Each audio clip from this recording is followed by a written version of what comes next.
কবর প্রতিদিন ডাক দিয়ে বলে আনা বাইতুদ দুধ।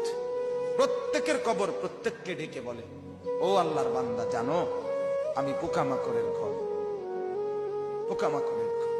তুমি তো সেই বান্দা যে একটা মশা কানের পাশ দিয়ে উড়ে গেলে তোমার ঘুম বন্ধ হয়ে যায়, চোখ মিলে যায়।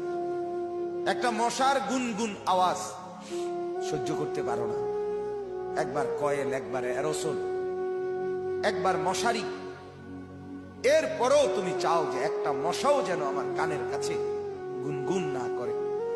তো 5 ঘন্টার ঘুমের জন্য, 6 ঘন্টার ঘুমের জন্য বান্দা এই যত্ন নিলা, অনন্তকাল কিংবা বছরের পর বছর কবরের যে ঘুম দিবা, পড়ে থাকবা সেই ঘরে, পোকা মাকড়ের ঘর, সেই ঘরে তুমি ঘুমাইবা কেমনে, থাকবা?